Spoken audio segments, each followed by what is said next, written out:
नमस्कार दोस्तों। तो आज मैं आपसे डिस्कस करूंगा basically LTRO, long term repo operation. जी हाँ दोस्तों, ये ऐसा टॉपिक है जो काफ़ी लोगों को कन्फ्यूजिंग हो रहा है। तो मैं उसके रिगार्डिंग आपको बताऊंगा कि ये होता क्या है और RBI इसको क्यों लेके आ रही है। और अभी आपने रिसेंटली देखा होगा कि TLTRO 2.0 मतलब targeted long term repo operation 2.0। तो मैं ये सारा आपसे क्या करूँगा, इस वीडियो में डिस्कस करूँगा। तो वीडियो स्टार्ट करने से पहले मैं आपसे आग्रह करूंगा, अगर आपको मेरा चैनल अच्छा लगता है इसको सब्सक्राइब करें, लाइक और शेयर करें। तो यहाँ देखिए, सबसे पहले आपको समझना पड़ेगा, LTRO समझने के लिए आपको रेपो रेट समझना पड़ेगा। तो रेपो रेट होता क्या है? तो अगर मैं रेपो रेट की बात करूँ तो रेपो रेट क्या है? RBI क्या कर रही है? बैंकों को लोन दे रही है। तो जब RBI बैंक को लोन देगी तो ऑब्वियस सी बात, वो उससे सिक्योरिटी लेगी। तो वो सिक्योरिटी के फॉर्म में क्या ले रही है? गवर्नमेंट सिक्योरिटीज ले रही है। तो RBI ने क्या किया, बैंकों को लोन दे दिया, उसके बदले उसने गवर्नमेंट सिक्योरिटीज ले लिया। अब इस फंड को बैंक क्या कर सकती है? ऑन लेंडिंग कर सकती है, फर्दर यूज़ कर सकती है। तो क्वेश्चन ये आता है कि रेपो रेट है वो कितने टाइम के लिए मैक्सिमम दिया जा सकता है? तो रेपो रेट मैक्सिमम हम 90 डेज़ के लिए देते हैं। ये बेसिकली क्या होता है? शॉर्ट टर्म होता है, शॉर्ट टर्म मॉनेटरी टूल्स है। तो कहने का मतलब ये है कि रेपो रेट पे क्या होता है, बैंक RBI से लोन लेती है और उसको फिर फर्दर यूज़ करती है। तो जब रेपो रेट था मेरे पास, तो फिर लॉन्ग टर्म रेपो रेट का कॉन्सेप्ट क्यों आ रहा है, LTRO का कॉन्सेप्ट क्यों आ रहा है? तो उसमें देखेंगे आप, रेपो रेट में कंडीशन, एक क्लॉज लगा होता है कि 90 डेज़ के बाद या जो भी ड्यूरेशन, जो भी आपका एग्रीमेंट हो, उस डेट के बाद RBI क्या करेगी? वो अपने पैसे वापस लेगी और गवर्नमेंट सिक्योरिटीज़ क्या करेगी? बैंक को वापस करेगी। तो उसमें क्या होता है? प्री डिफाइंड क्लॉज होता है, इसलिए हम बोलते हैं रीपर्चेज ऑप्शन रेपो को। मतलब रीपर्चेज का क्या, एक क्लॉज लगा हुआ है। अब मैं आता हूँ TLTRO। तो TLTRO के पहले LTRO समझना पड़ेगा। तो LTRO क्या है? Long term. मतलब अगर आप लोन ले रहे हैं, अगर उसी लोन को 1 साल से 3 साल ड्यूरेशन के लिए दिया जाए एट रेपो रेट, तो वो मेरा क्या हो गया? LTRO। मतलब ये हुआ कि रेपो रेट में आप देख रहे हैं, सपोज के लिए 3 महीने के लिए बैंक को क्या करना पड़ रहा है। करंट रेपो रेट की बात करें तो 4.40%, उस रेट पे क्या कर रही है बैंक? लोन ले रही है RBI से। अब क्या है, उसी फंड को मैंने क्या किया, 1 साल से 3 साल के ड्यूरेशन में क्या किया, मैंने उसको दे दिया बैंकों को। तो बैंक के लिए क्या हो गया? आसान हो गया, क्योंकि जो रेट ऑफ इंटरेस्ट आपको 3 महीने 90 डेज के लिए पे करना पड़ा था, वो अब क्या है? 1 साल से 3 साल के लिए पे करना पड़ेगा। तो ये बैंकों के लिए क्या हो गया? काफ़ी हेल्पफुल हो गया, बैंक को काफ़ी एडवांटेज हो गया। तो ऐसा क्यों कर रही है RBI? ऐसा इसलिए कर रही है क्योंकि अभी लॉकडाउन क्राइसिस चल रहा है, और लॉकडाउन क्राइसिस चल रहा है तो इस क्राइसिस से निकलने के लिए मार्केट में फंड इन्फ्यूजन RBI करना चाह रही है। तो वो कैसे करना चाह रही है? Through banks. तो थ्रू बैंक्स वो करना चाह रही है। इसलिए आप देखेंगे, इसका पहला वर्जन आया था LTRO, सिंपल LTRO। उसमें क्या था? उसमें 1 लाख करोड़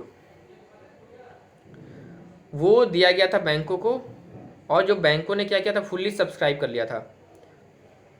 तो उसमें सिर्फ एक ये कंडीशन मेंशन था कि आपने जो फंड सब्सक्राइब किया, फंड कैसे सब्सक्राइब करते हैं? RBI के पास अपना क्या है? ई कुबेर पोर्टल है। ई कुबेर पोर्टल पे क्या करती है RBI? अपनी बिडिंग कराती है और उस बिडिंग के हिसाब से वो एलोकेट करती है। तो अब जो पहला LTRO हुआ, उसमें जो 1 लाख करोड़ है वो टोटल बैंकों ने क्या किया? सब्सक्राइब कर लिया। लेकिन बैंक ने क्या किया? उस पैसे को, उसका जो मेजॉरिटी फंड था, उसको कहाँ इन्वेस्ट कर दिया? वैसे कंपनीज में जो जिसकी रेटिंग AAA है। तो इससे क्या हुआ, जो RBI का जो पर्पस था वो क्या हो गया? डिफीट हो गया, क्योंकि RBI उस फंड को क्या करना चाह रही थी? मार्केट में लेना चाह रही थी, NBFCs को बेसिकली देना चाह रही थी। तो अब अप्रैल 17 2020 उसमें RBI ने क्या किया? TLTRO 2.0 वो लेके आई, जो मैं आपको दिखाता हूँ कि क्या अमेंडमेंट था वो। यहाँ देखिए, यहाँ पे क्या है, अप्रैल 17 में RBI ने क्या क्या अनाउंस किया? Reserve bank announces targeted long term repo operation. Targeted क्यों बोल रहे हैं? क्योंकि वो क्या कर रही है? एक स्पेसिफिक अमाउंट, एक स्पेसिफिक सेक्टर को क्या कर रही है? वो टारगेट कर रही है। तो LTRO 2.0 में होता क्या है? इसमें बेसिकली ये है कि ये सेकेंड वर्जन है, क्योंकि पहला वर्जन मैंने आपको बताया कि बैंकों ने क्या किया? उस फंड को डिप्लॉय कर दिया AAA रेटेड कंपनीज जो थी उसके बॉन्ड परचेस करने में। तो अब RBI ने ये बोला कि आपका जो फंड है, आप क्या करोगे? उसमें से एटलीस्ट 50% ऑफ द फंड है वो आप क्या करोगे? NBFCs को डिप्लॉय करोगे। इसलिए उन्होंने क्या किया, इसका बाइफर्केशन कर दिया कि out of the total funds कितना फंड आरबीआई ने डिप्लॉय किया है, 50,000 करोड़। जो 50,000 करोड़ है उसमें से जो 10% है वो आप क्या करेंगे, माइक्रो एंड फाइनेंस इंस्टीट्यूशंस पे क्या करेंगे, इन्वेस्ट करेंगे, उनके बॉन्ड में इन्वेस्ट करेंगे।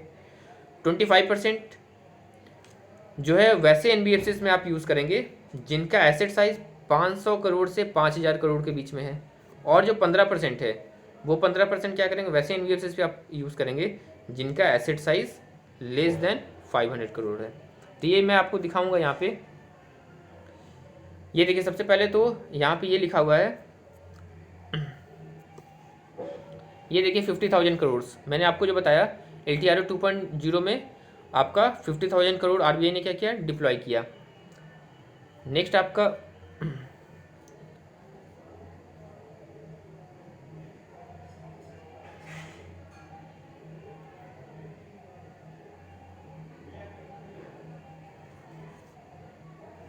नेक्स्ट आप देखेंगे यहाँ देखिए, ये जो मैंने आपको क्लॉज बताया, 10% आपके MFIs हो गया, माइक्रो फाइनेंस इंस्टीट्यूशंस, 15% आपका जिसका 500 करोड़ से कम हो गया, और 500 से 5,000 25% हो गया। नेक्स्ट आपकी अभी रिसेंटली जो बिडिंग हुई 23 अप्रैल 2020 को, तो 50,000 करोड़ आरबीआई ने क्या किया, डिप्लॉय किया। तो उस 50,000 करोड़ में से जो 25,000 करोड़ है उतना ही अमाउंट क्या हो पाया, फर्स्ट ऑक्शन में नोटिफाई हो पाया। उसका टेनओवर कितने का है, 3 साल का, और जो विंडो की टाइमिंग 10:30 से 11:30 थी, और जो डेट ऑफ रिवर्सल है वो आपका अप्रैल 21, 2023। 3 साल का ड्यूरेशन आप देख रहे हैं।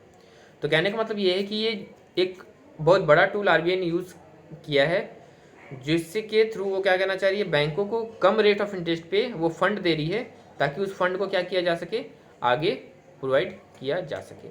तो बस इसी इन्फॉर्मेशन के साथ दोस्तों मैं अपना वीडियो समाप्त करना चाहूँगा।